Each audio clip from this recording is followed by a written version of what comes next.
On the morning of the 6th of February, 1952, in a private bedroom at Sandringham, the King of England died in his sleep. He was 56 years old. His left lung had been removed the previous September in a 3-hour operation. His daughter Elizabeth, who had become queen in the instant of his death, was 4,000 miles away in Kenya, asleep above the canopy at the Treetops Hotel. The constitutional machinery moved quickly. The plane was prepared. The household was put on notice. The succession, in mechanical terms, was clean.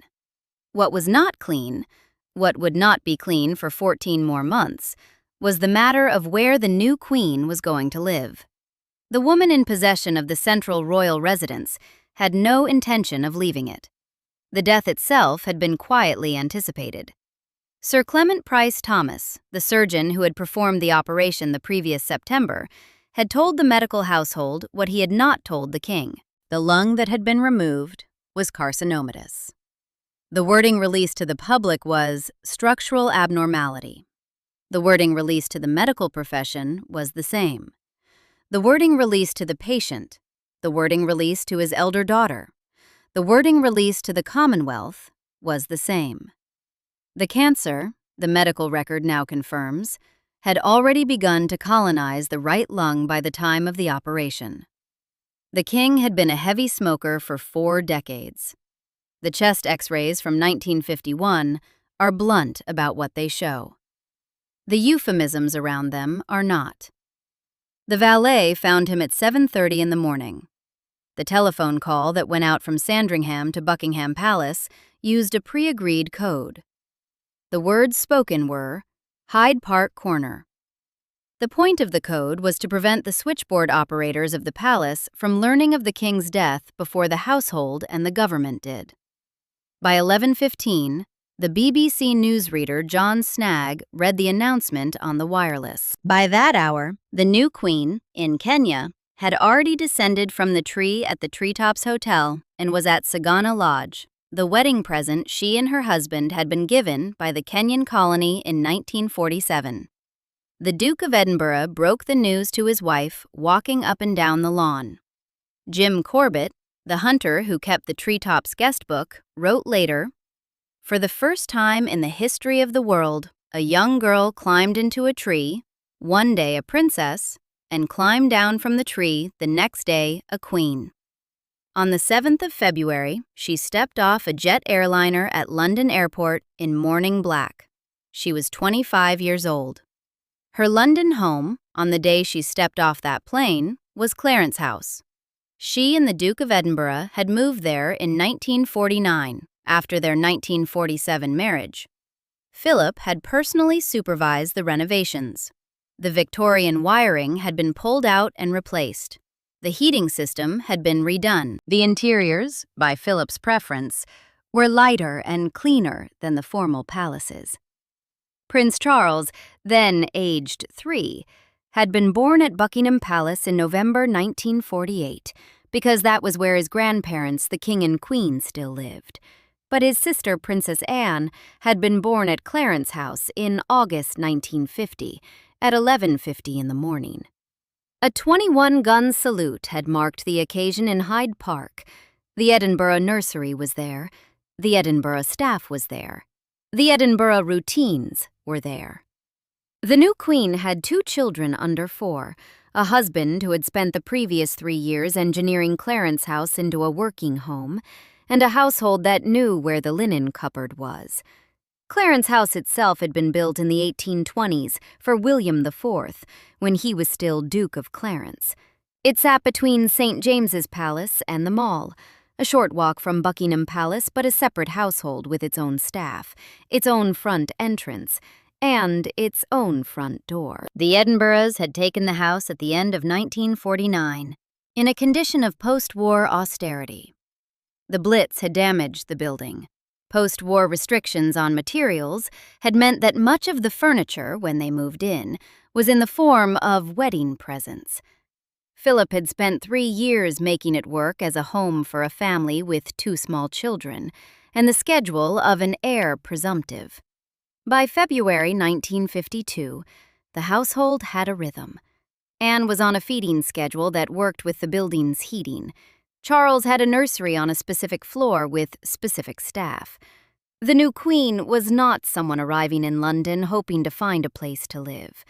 She was a settled mother of two, whose existing house was a short distance from where her constitutional duties required her to be. What she did not have, on the 7th of February 1952, was Buckingham Palace. By any reading of Constitutional Convention, the central royal residence is the home of the reigning sovereign. The wording is usually, as soon as is reasonably practical.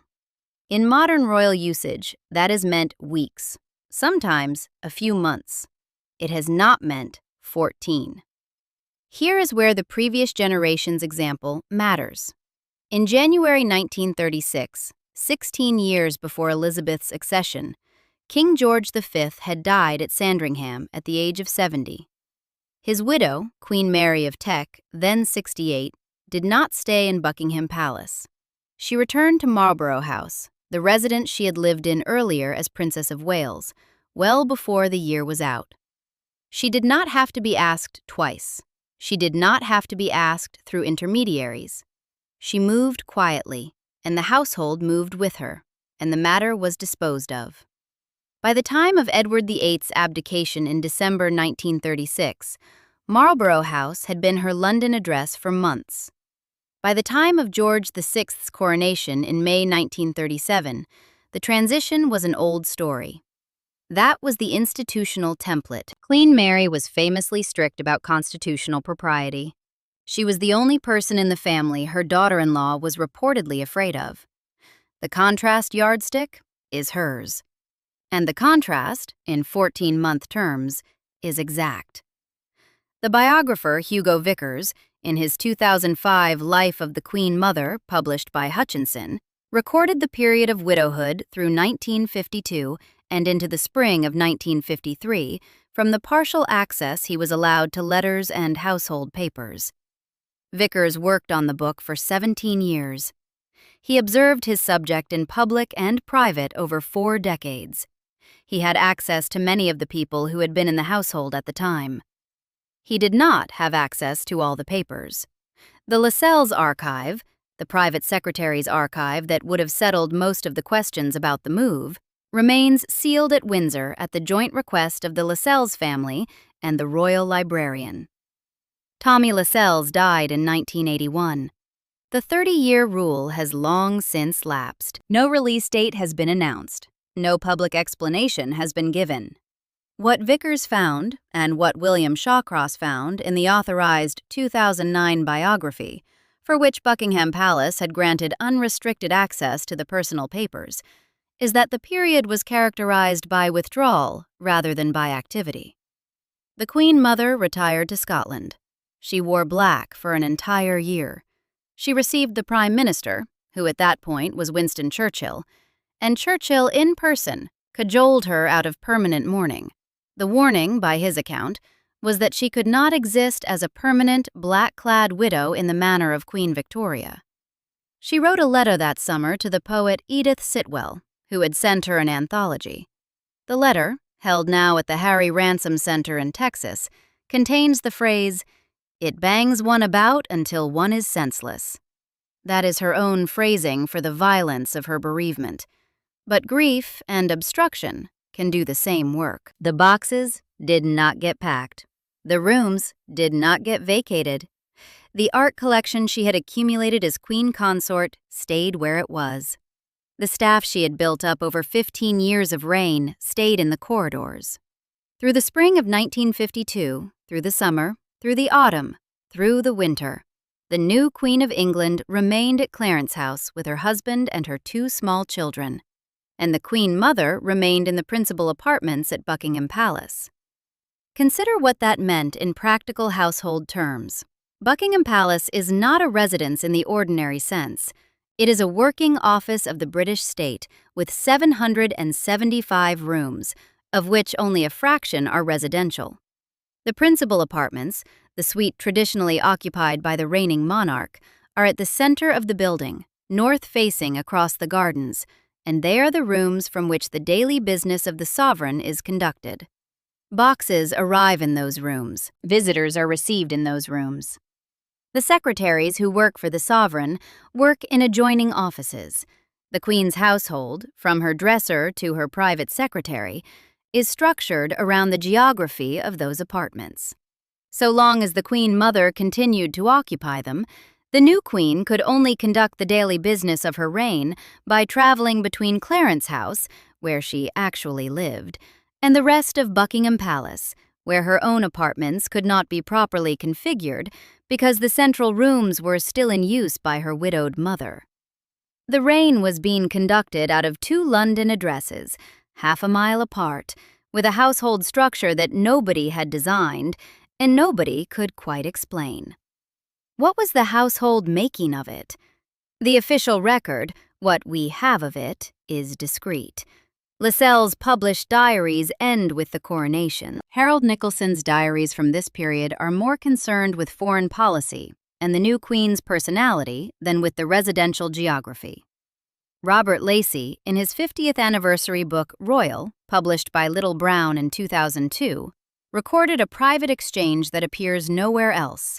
Princess Margaret, then 21, said to her mother on the morning of the 6th of February, looking at the picture frame on the mantelpiece, "Now they will have to take Bertie's photograph off the mantelpiece and put up yours." It is a Lacey-only quote. There is no independent corroboration. It is consistent with what we know of Margaret. The household was beginning to ask quietly what had not yet been asked aloud. There is one more piece of household evidence from this period worth naming.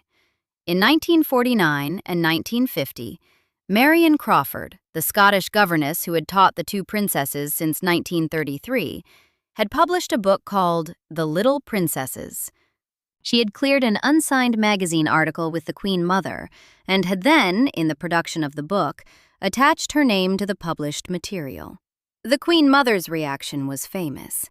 She said that Crawford had gone off her head.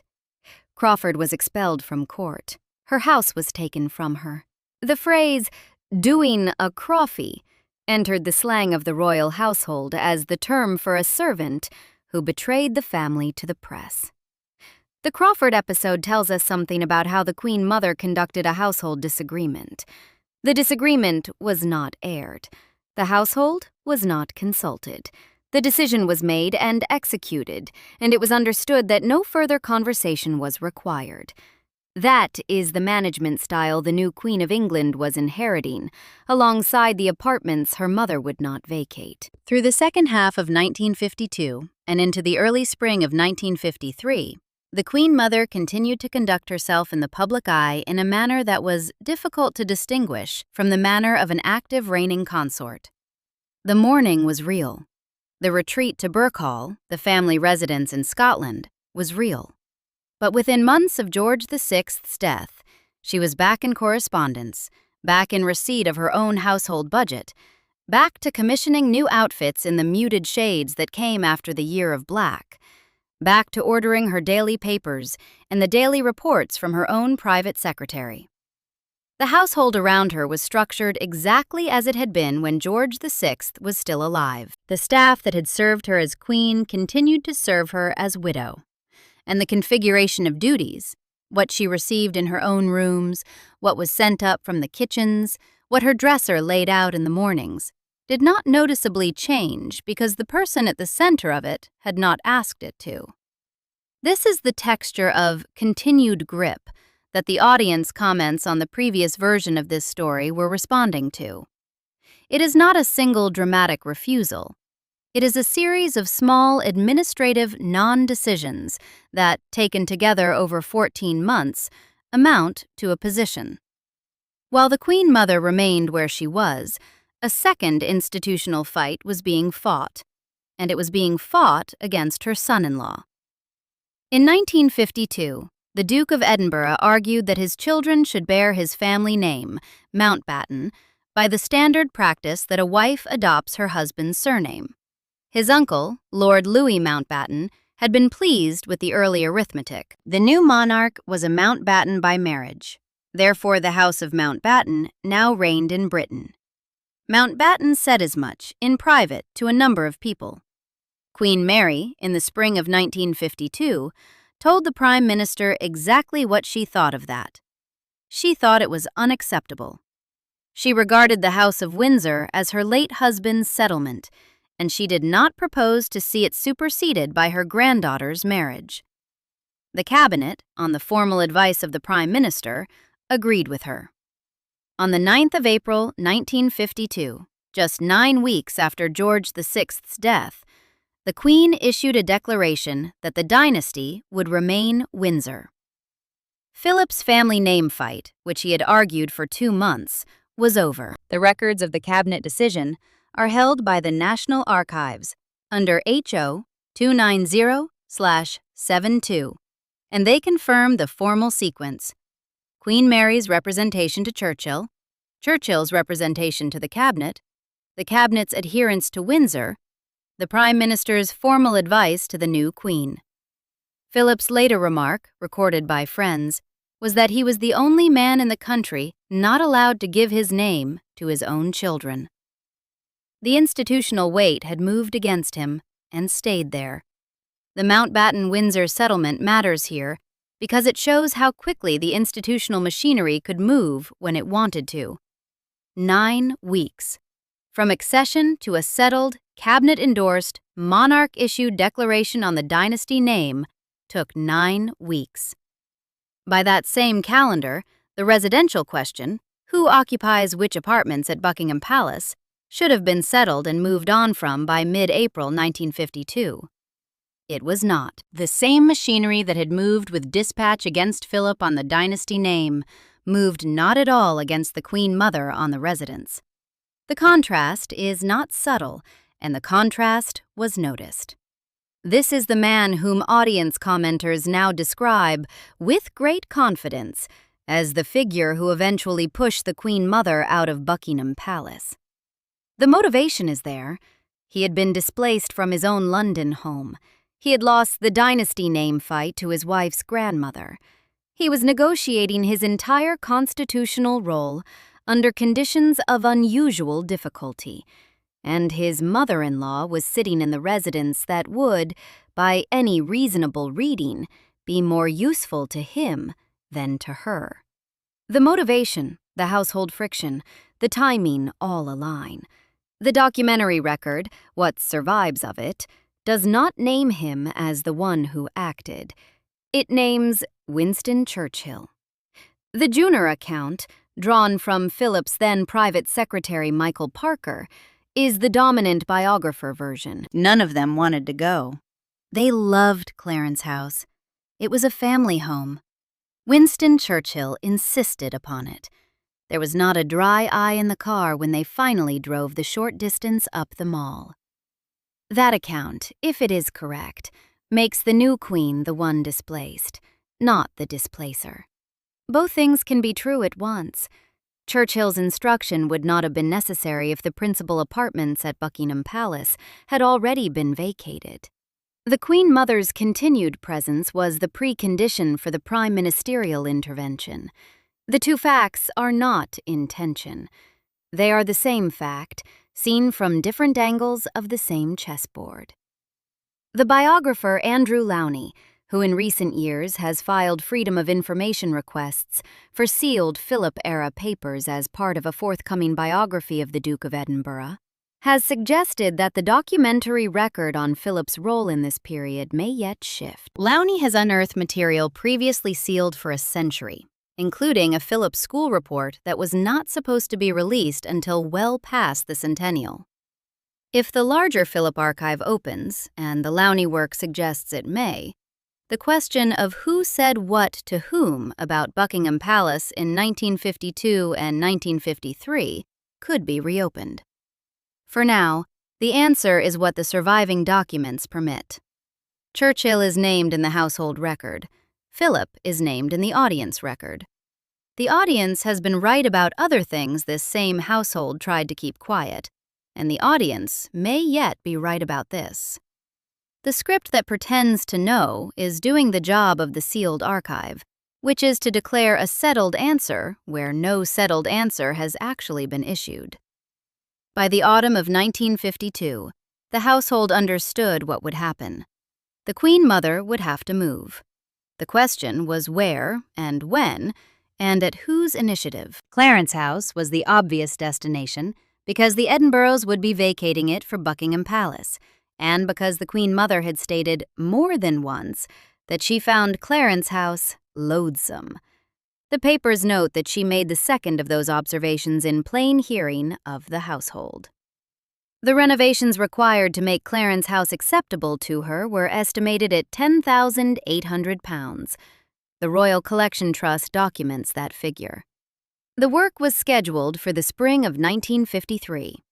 Between the autumn of 1952 and the spring of 1953, two other things happened that reframed the entire standoff.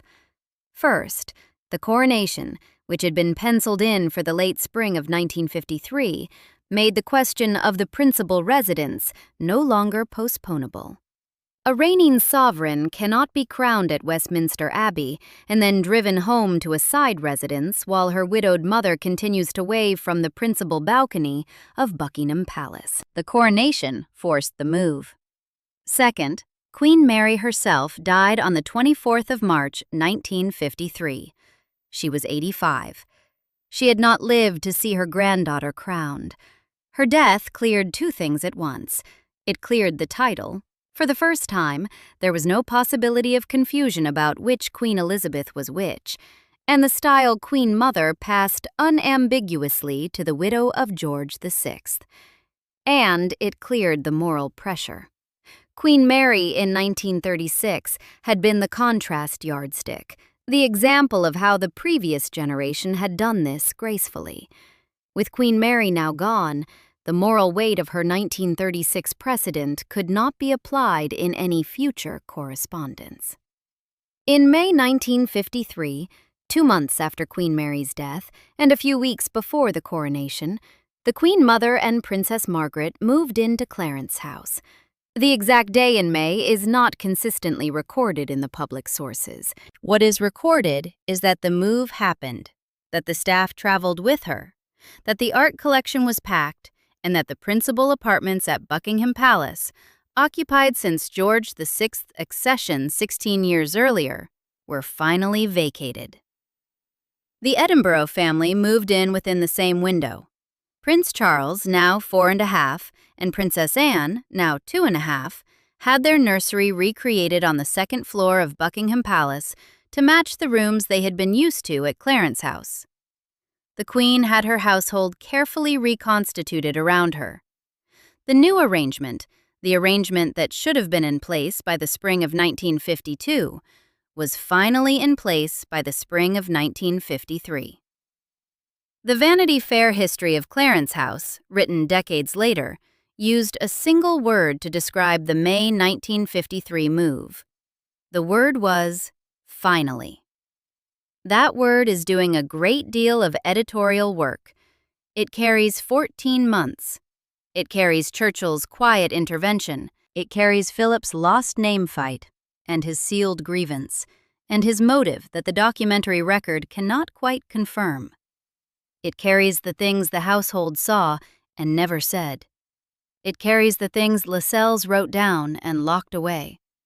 It carries the death of Queen Mary, which removed the contrast yardstick. It carries the coronation, which made postponement impossible. It carries the Queen Mother's own admission in her own letter that grief bangs one about until one is senseless. And it carries, underneath all of it, the central fact that the new Queen of England, 26 years old at the moment she finally walked into Buckingham Palace, had spent the first year of her reign in someone else's house. What did it cost her? The coronation year is documented from every angle except the residential. The Norman Hartnell gown, with the floral emblems of the Commonwealth nations, was 9 iterations in the making. The imperial state crown was put on the new queen's head for everyday wear at Buckingham Palace in the weeks before the ceremony. She read the newspaper and took tea wearing it to acclimate her neck to the weight. Westminster Abbey was closed for 5 months in preparation. 2,000 square yards of carpet were laid. Seating for 7,000 was constructed. The coronation regalia was moved from the Tower of London to the Jerusalem Chamber on the 1st of June. The arithmetic of the ceremony was as complex as the moving operation that had preceded it had been simple. On the 2nd of June, 1953, the new queen was crowned. The mother, who had taken 14 months to vacate her late husband's residence, sat in the abbey and watched her daughter assume the throne she had already technically occupied for a year and 4 months. The coronation was the public face of the transition. The residential move had been the private face. The two had to be sequenced. The move had to happen before the ceremony, not after, because by tradition the new sovereign processes from the principal apartments of Buckingham Palace to the Abbey and back. The carriages had to leave from Buckingham Palace. The procession had to return to Buckingham Palace. The reception had to take place at Buckingham Palace. The balcony appearance, the photographs that would be reproduced in every newspaper in the Commonwealth, had to be made from the principal balcony of Buckingham Palace. None of that was possible while the principal apartments were occupied by the king's widow. The deadline, in other words, was the 2nd of June, 1953. The Queen Mother moved out in May, 2 months after Queen Mary's death and a few weeks before the coronation. The move happened in the only window in which the move could happen and still leave the coronation logistics intact. That is itself a clue to the previous 14 months. Until the coronation arithmetic made the move non-negotiable, there had been no fixed deadline. The Queen Mother had been operating on the only timetable she had ever recognized, which was her own. It is at this point that the household phrase that the audience has held on to for the longest time should be set against the dated evidence. Cecil Beaton, the photographer who had known the Queen Mother since the 1930s and had photographed her in the formal sittings that produced most of the public images of the war years, had once written in his diaries that she was a marshmallow made on a welding machine. The phrasing is exact. He did not say steel. He said welding machine. The image is not of an alloy. The image is of a piece of soft, white confection that has been deliberately fabricated by an industrial process intended for joining hard things together. That is not a casual joke. That is a description by a man who had spent 30 years close enough to see the seam where the marshmallow met the weld. The audience has remembered the marshmallow. They have remembered the steel. They have not, generally, remembered the welding machine. The first year of Elizabeth II's reign is the case that explains why Beaton chose that particular noun. Did the Queen Mother ever describe the period in her own words? The Edith Sitwell letter is the closest thing we have. The 2000 release of family correspondence by The Guardian was reported to use the words ruthless and unforgiving of her conduct in this period, though the underlying letters and the article are not currently retrievable in full. Hugo Vickers' 2005 biography is discreet on the move itself, emphasizing the bereavement. Lady Colin Campbell's 2012 unauthorized biography, the one published by Dynasty Press and timed to the 10th anniversary of the Queen Mother's death, frames the entire 14 months as deliberate institutional resistance. Hugo Vickers and Michael Thornton dismissed Campbell's reading as bizarre and complete nonsense. William Shawcross's 2009 official biography for the palace, with unrestricted access, is the most polished and the least quotable, on the specific question of who pushed whom out of which apartment. The household record, what we have of it, names Churchill. The audience record, the record built up by people who watched the Queen Mother for 50 years, names Philip. The biographical record, when it speaks at all, gestures at grief. The archival record at Windsor is sealed. The brief on this period of history is genuinely partial, and the script that pretends otherwise is doing the same editorial work that the word finally was doing in Vanity Fair. There is one other receipt that the household kept and that the audience has not forgotten. When the Queen Mother died at Royal Lodge, Windsor, on the 30th of March 2002, at the age of 101, the Coutts Bank ledger recorded her overdraft as £4 million. Her estate was valued between £50 and £70 million and was inherited in full by her elder daughter. The overdraft did not have to be settled from private resources because the estate covered it many times over. But the overdraft was a real overdraft, and it had been a real overdraft in varying quantum for most of the 50 years she had spent as a widow. The pattern of spending past what the public knew about, of being bailed out quietly, of conducting a household at the level of a reigning consort decades after she had ceased to be one, that pattern was set by the same woman who, in 1952 and 1953, did not see why the move from the principal apartments to a smaller house on the Mall should be made on the schedule that constitutional convention suggested. The 14-month occupation of Buckingham Palace and the 50-year overdraft at Coutts were not separate things. They were the same thing seen at different scales of time and money.